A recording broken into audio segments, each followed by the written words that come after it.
Olá, senhores, sejam bem-vindos. Vamos começar nessa aula o tema ato administrativo. O que seria o ato administrativo? Esse é um dos temas mais importantes, se não for o mais importante da matéria de direito administrativo. Então começamos com a definição, dizendo que ato administrativo é uma manifestação unilateral de vontade por parte do Estado ou de quem lhe faça as vezes, que visa materializar a vontade do legislador infraconstitucional, passivo de exame de legalidade por parte do Poder Judiciário e praticado sob a égide do direito público, que tem o intuito de modificar, adquirir, resguardar, transferir ou extinguir direitos e ou obrigações do Estado ou de particulares atingidos pela prática do ato. Então, imagino que eu tenha falado rápido, você não tenha conseguido de plano anotar, salvo se der pause aí no vídeo. Então vamos fazer uma análise estratificada de toda essa definição de ato administrativo, que é uma definição completa, que poderia inclusive ser uma questão de prova, como foi em delegado de Minas na prova oral, que perguntou ao candidato no último concurso: candidato, o que é ato administrativo? Qual é a definição de ato administrativo? Então começamos com essa definição e vamos partir para uma análise estratificada, dividindo o ato administrativo em 7 partes. Joga na tela, por favor. Ora, 7 partes. Número 1, 2, 3, 4, 5, 6, 7 partes. Ora, ato administrativo é uma manifestação de vontade. Manifestação de vontade do Estado ou de quem lhe faça as vezes. Uma manifestação de vontade do Estado através de um agente público, como nós vamos ver, ou de quem lhe faça as vezes. Ora, por que de quem lhe faça as vezes? Que eu posso estar aqui diante de uma delegação de poderes para uma concessionária de serviço público, praticar atos administrativos. Então o Estado pode praticar atos diretamente ou delegar, conforme o artigo 175 da Constituição. O Estado, na prestação de serviço público, ele poderá fazê-lo diretamente ou sob regime de concessão ou permissão, sempre precedido de licitação, artigo 175 da Constituição. Então, quando o Estado manifesta poderes através de seus agentes públicos, teoria do órgão que nós já vimos, ora, o Estado então vai manifestar vontade. Essa manifestação de vontade unilateral por parte do Estado, de quem ele faça as vezes, é uma das parcelas da definição de ato administrativo. Então, voltando para a definição, joga na tela. Ato administrativo é uma manifestação de vontade. Mas não é qualquer manifestação de vontade. É uma manifestação de vontade, note bem, unilateral. Porque nós vamos ver ao longo dessa aula que o Estado pode manifestar vontade de forma bilateral. Há manifestações de vontade do Estado bilaterais ou multilaterais, são os contratos, convênios e consórcios. Mas isso não se amolda ao conceito de ato. Ato é uma manifestação de vontade unilateral por parte do Estado que ele faça as vezes. Essa manifestação de vontade, ela tem um intuito, ela visa a materializar a vontade do legislador infraconstitucional. Quando eu digo que essa manifestação unilateral de vontade por parte do Estado que ele faça as vezes visa materializar a vontade do legislador infraconstitucional, o que significa isso? Joga na tela, por favor. Ora, número 3, visa a materializar a vontade do legislador infraconstitucional. Significa dizer que este ato administrativo ele vai dar concretude à lei, vai dar concretude à lei. Ora, a lei, senhores, é um comando abstrato. Ora, não matarás. Matar alguém é crime, comando abstrato. Se o agente público praticar uma conduta, crime contra a administração pública, artigo 132, inciso 1º da Lei 8.112, ele vai ser apenado com a sanção de demissão. Então a sanção de demissão, ela pode ocorrer como ilícito, num ilícito administrativo funcional, no qual se aplicará àquele agente público, servidor público federal, a sanção de demissão, se ele praticar algumas condutas. Quem é que determina que condutas são essas? Lei 8.112/90, no artigo 132.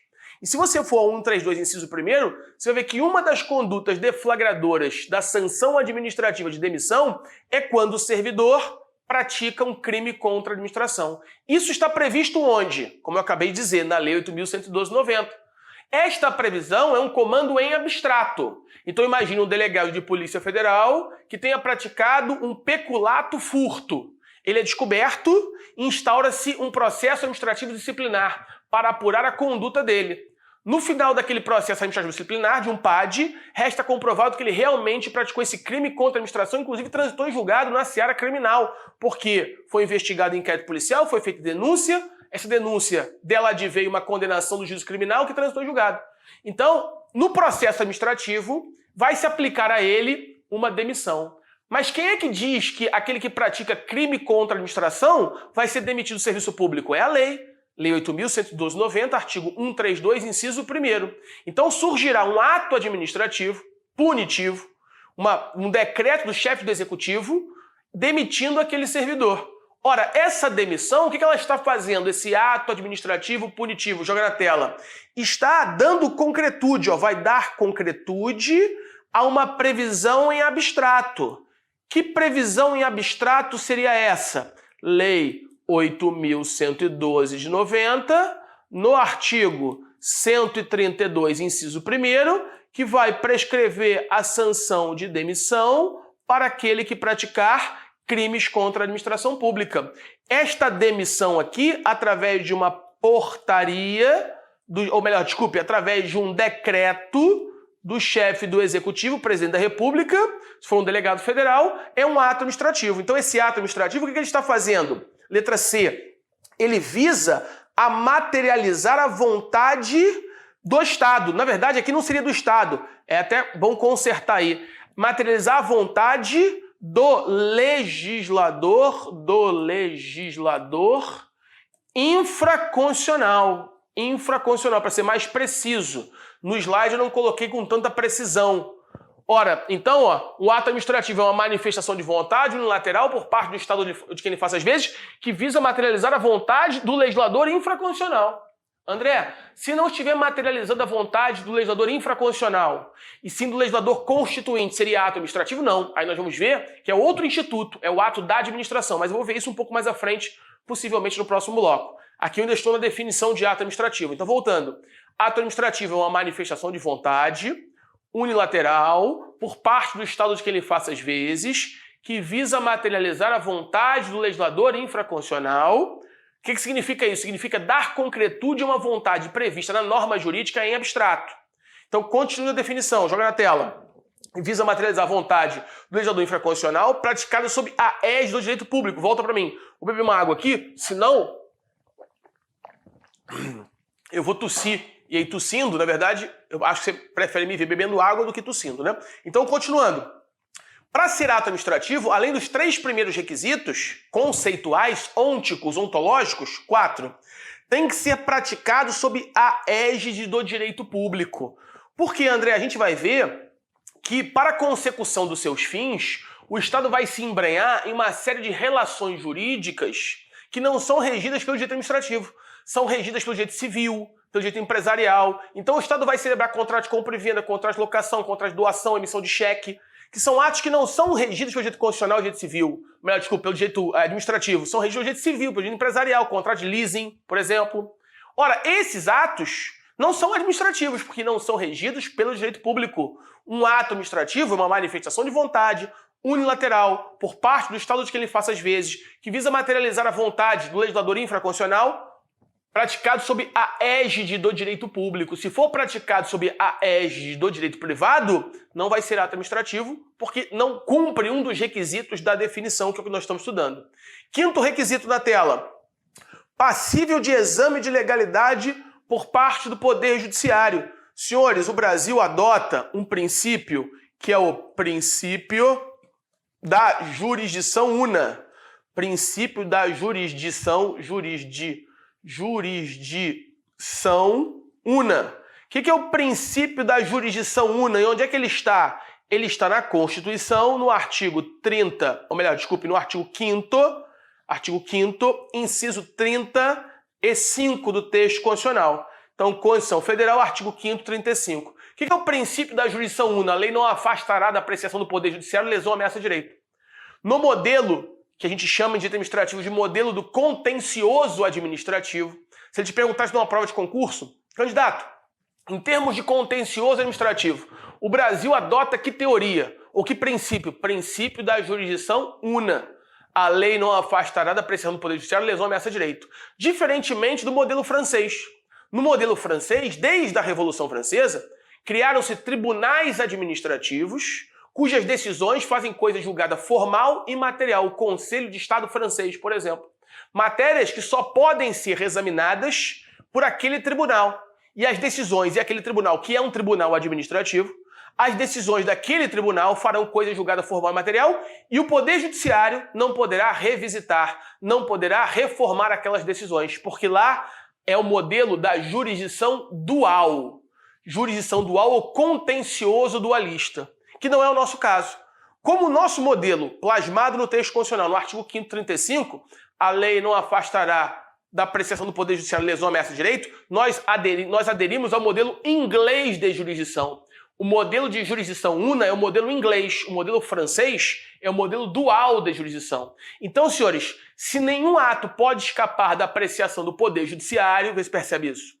Os atos administrativos, que são atos da função administrativa do Estado, também não escapam à apreciação prévia ou posterior ou concomitante por parte do Poder Judiciário. Então, joga na tela, um ato administrativo, ele é passível de exame de legalidade por parte do Poder Judiciário.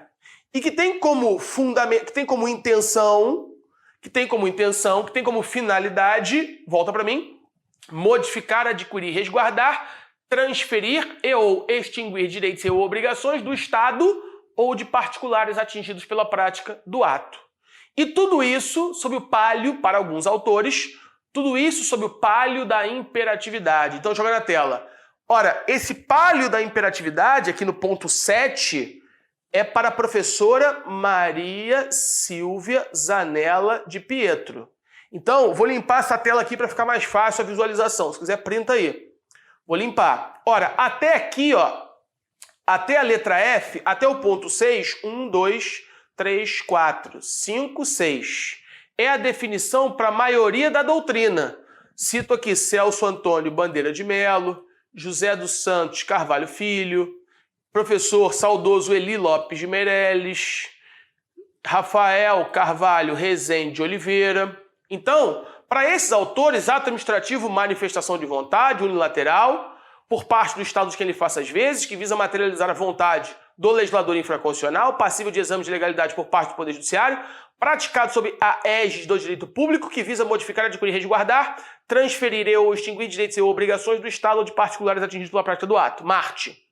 Tudo isso sob o palio da imperatividade. Então, quem é que fala em imperatividade? Professora Maria Silvia Zanella de Pietro. Então, volta aqui para mim. O que eu quero dizer com isso? Que para Maria Silvia, se não houver imperatividade, não é ou não será ato administrativo.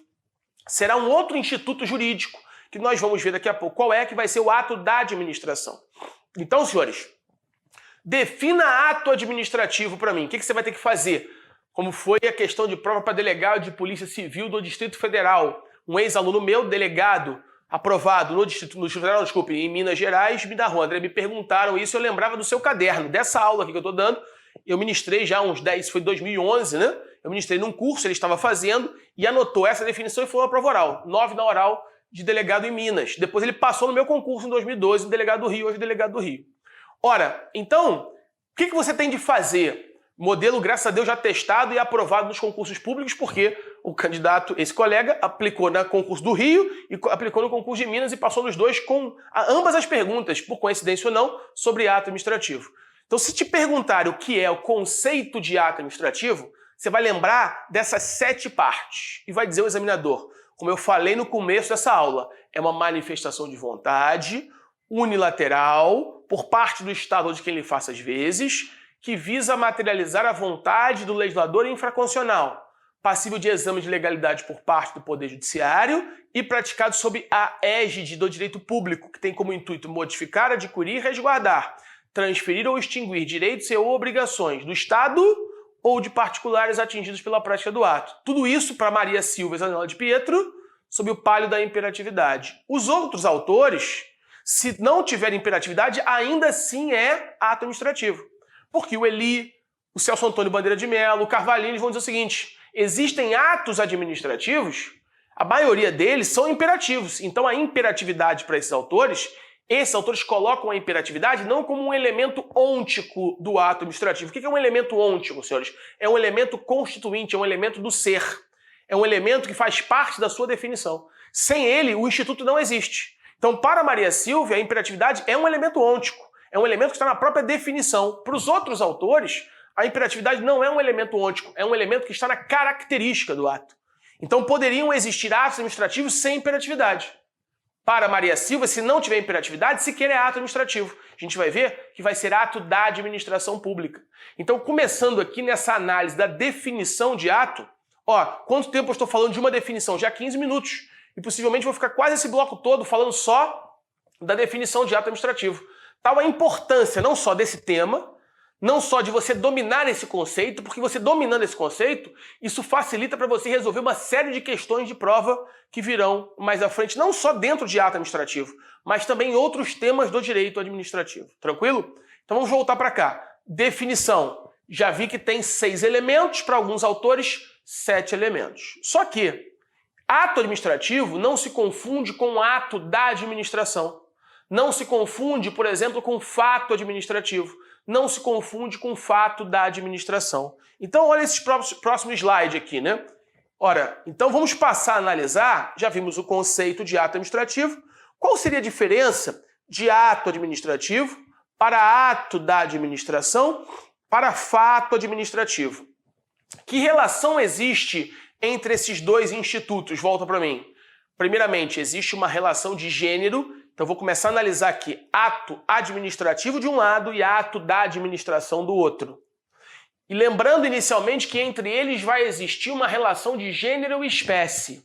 Quem é o gênero, quem é a espécie? A espécie é o ato administrativo propriamente dito. E o gênero é o ato da administração, como eu vou passar a demonstrar a partir de agora. Então, joga na tela. Para isso, vamos falar o seguinte. Aqui do lado, eu vou colocar o ato administrativo, E desse lado de cá, eu vou colocar ato da administração pública. Ato administrativo de um lado e ato da administração pública do outro. Deixa eu pegar aqui novamente. Ato da administração pública. Então, ato administrativo e ato da administração. Não sei se você percebe, mas tem uma linha aí dividindo os dois no meio, ó.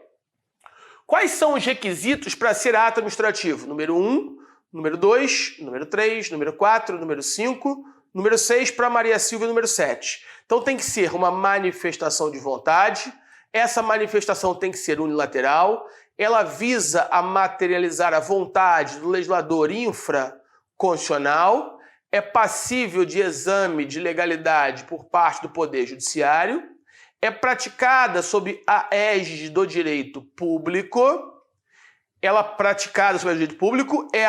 modifica, adquire, resguarda, transfere ou extingue direitos e obrigações do Estado ou de particulares atingidos pela prática do ato, e para Maria Silvia tem que ser sob o palio da imperatividade, mas lembrando que isso aqui não é uníssono, inclusive é minoritário, mas vale estar aqui, você vai entender por que um pouco mais à frente. Então, senhores, vou pegar aqui um exemplo, né? Vamos imaginar o exemplo que eu já citei anteriormente. Vamos imaginar aquele decreto. Um decreto do presidente da República. Então aqui eu vou analisar o ato administrativo número 1. Que ato administrativo número 1 é esse, André? O decreto, que eu acabei de falar. Um decreto demissionário. Um decreto que demitiu um delegado de Polícia Federal com base numa violação ao artigo 132, inciso 1º, da Lei 8.112 de 90. Porque aquele delegado ele praticou um crime contra a administração. Instaurou-se um processo administrativo disciplinar, restou comprovado que ele realmente praticou um peculato furto, remeteu-se o PAD com a conclusão para o presidente da República, que é a autoridade competente. Quem é que diz que a autoridade competente é o presidente da República nesse caso? A própria Lei 8.112. No artigo 141, inciso 1º, tem a competência para aplicar a sanção de demissão. E aí surge, então, o decreto, ato administrativo punitivo, que demitiu este delegado de Polícia Federal. O que eu quero saber é se este é um ato administrativo ou não. Para saber se isto é um ato administrativo ou não, senhores, o que eu tenho que fazer? Eu tenho que pegar esse decreto demissionário e tenho que jogar nos elementos ônticos, para saber se ele responde sim a todas as perguntas que aqui estão. Então vamos fazer isso. Joga na tela, por favor. Ora, primeiramente, este decreto, respondendo à primeira pergunta, é uma manifestação de vontade por parte do Estado ou de quem ele faça às vezes? Sim, é uma manifestação de vontade. Essa manifestação de vontade é unilateral? Ou o presidente da República consulta alguém, consulta o próprio agente público demitido se ele quer ser demitido? Não. É uma manifestação de vontade unilateral. Número 3, ela visa a materializar a vontade do legislador infraconstitucional? Também sim, senhores. Falei há pouco, né? O que significa, volta para mim, por que este ato, decreto, está materializando a vontade do legislador infraconstitucional? Primeiro, que vontade é essa? Onde é que ela está? Está na Lei 8.112. Ora, a Lei 8.112, no artigo 132, vai dizer: são passíveis da sanção de demissão. Inciso 1º, crimes contra a administração pública, abandono de cargo público, inassiduidade habitual, improbidade administrativa. Ou seja, há uma série de comportamentos que estão lá no 132, depois se quiser, por curiosidade, se abre e lê, que se o servidor público federal praticar, ele fica exposto à sanção de demissão. Então isso aqui, senhores, é uma previsão em abstrato. Quando o decreto demite o servidor com base na violação do 132, inciso 1º, o que ele está fazendo com a lei? Ele está dando concretude à lei. A lei não é um comando em abstrato? Não matarás, ou é vedado matar alguém, ou é crime matar alguém, sanção de 6 a 20 anos se for homicídio simples. Aí João saca de sua arma e dispara projeto de arma de fogo contra Pedro. Ou seja, o que João fez? A sua conduta se amoldou formal e materialmente ao tipo penal incriminador do 121. Ele materializou uma conduta proibitiva prevista em abstrato na norma penal incriminadora. Tipicidade formal e tipicidade material. Aqui é a mesma coisa, só que aqui não é crime. Ou seja, existe um comando em abstrato vedando um comportamento. Você não pode praticar crime contra a administração. Se você praticar, você é passível de ser punido com a sanção de demissão. E ele praticou. Praticou, restou comprovado administrativamente que ele era o autor daquele crime e ele foi então demitido. O ato administrativo pega este comando que está previsto em abstrato e concretiza. Então por isso que vai se dizer nos livros que o papel do ato administrativo é dar concretude à lei. A lei é um comando em abstrato e é importantíssimo para você construir base na matéria que você entenda esse ponto 3. Se você não entender esse ponto 3 da definição, você não vai construir uma boa base, porque mais à frente, possivelmente na próxima aula, no finalzinho dessa, a gente vai falar de ato administrativo em sentido formal, ato administrativo em sentido material, ato administrativo em sentido formal e material. Vamos fazer um cotejamento com a lei em sentido estrito, ou a lei propriamente dita. Se cabe controle ou não constitucionalidade, a súmula 266 do STF se incide sob ato administrativo em sentido formal ou material, ou seja, o que é lei de efeito concreto? Se lei de efeito concreto é sinônimo de ato administrativo em sentido formal ou material, ou seja, aqui vai aprofundar. Mas para você entender o que eu vou falar lá na frente, possivelmente no final dessa aula, você tem que saber esse conceito aqui e entender que o ato administrativo é um comando da administração que materializa uma vontade prevista em abstrato em uma norma, possivelmente uma norma legislada, criada pelo legislador, muitas vezes, na maioria das vezes, né, mas nem sempre, mas na maioria das vezes, pode ser num ato administrativo de segundo grau, a gente vai ver isso, mas que vai dar concretude. Então o ato administrativo é uma manifestação de vontade que visa materializar a vontade do legislador infraconstitucional, passível de exame de legalidade por parte do Poder Judiciário, eu vou falar na frente, mas ainda estou aqui no 3. Então, voltando. Quando o presidente da República demite através de um decreto, número 3, esse ato decreto que está aqui na minha frente, o que ele está fazendo? Ele está dando concretude, ele visa materializar, está materializando a vontade do legislador infraconstitucional. Por que infraconstitucional? Porque a Lei 8.112/90.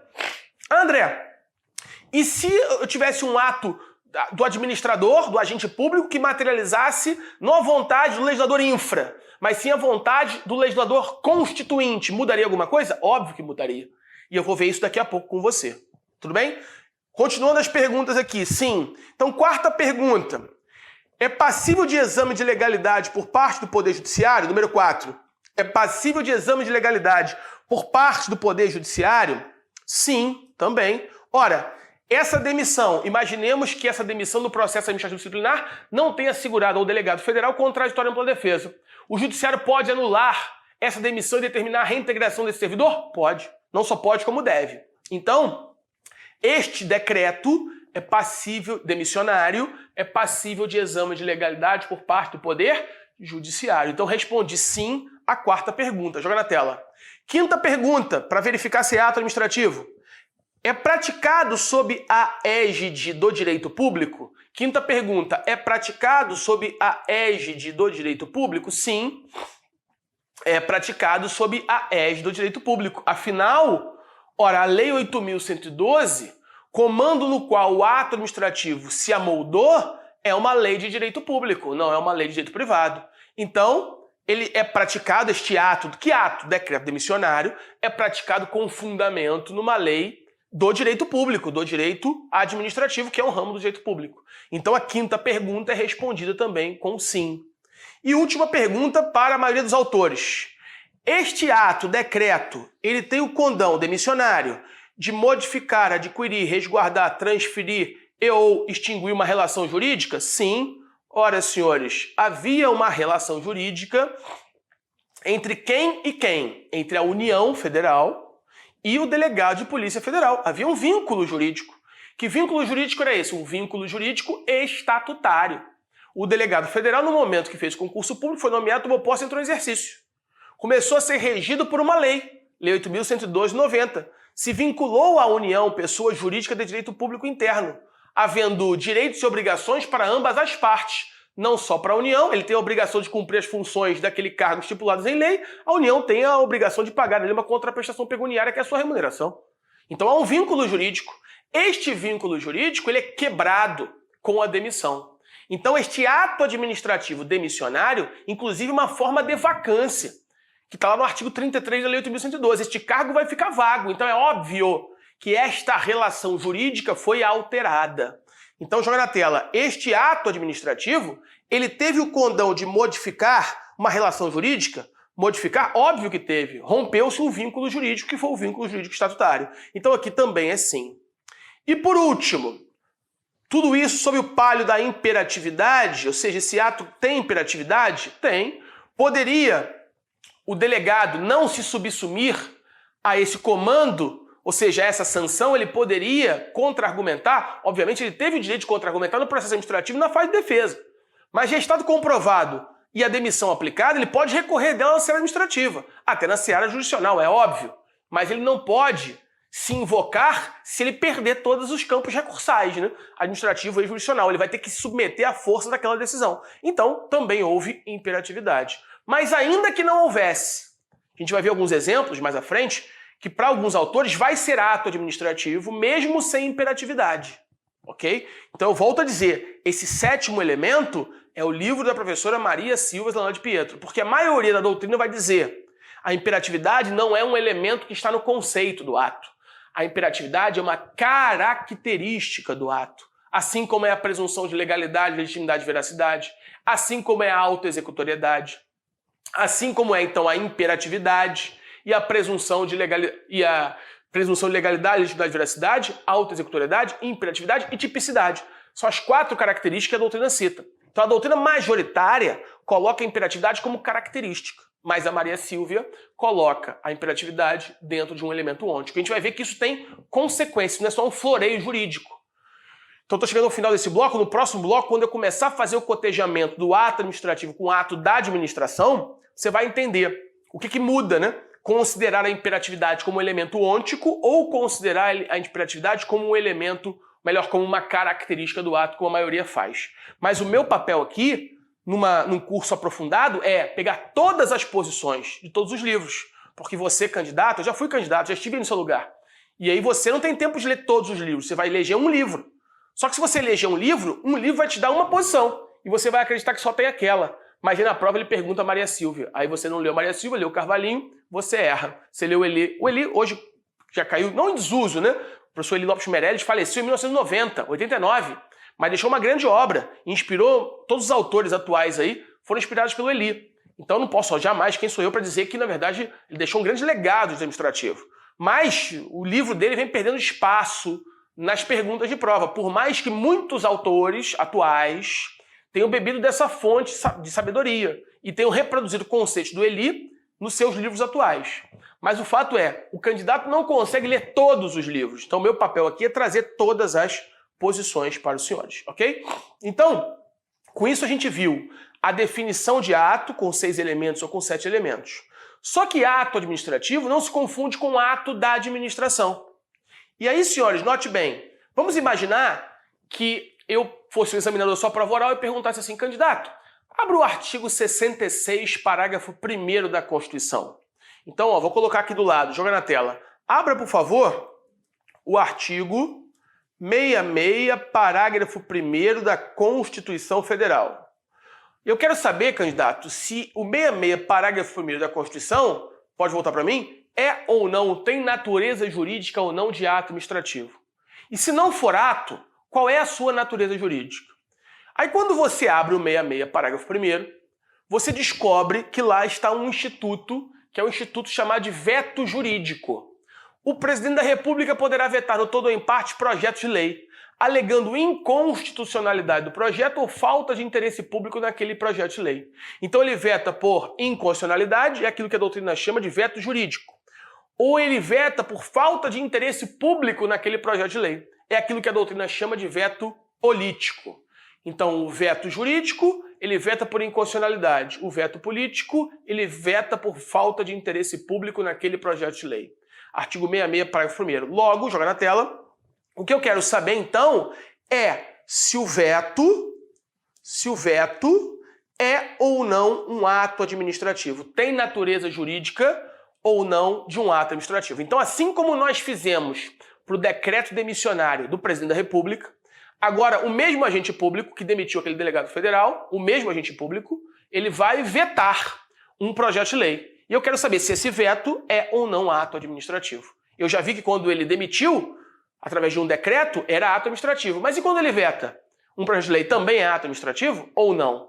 Eu vou começar o próximo bloco enfrentando essa questão. Aguardo os senhores lá. Um abraço, fiquem com Deus.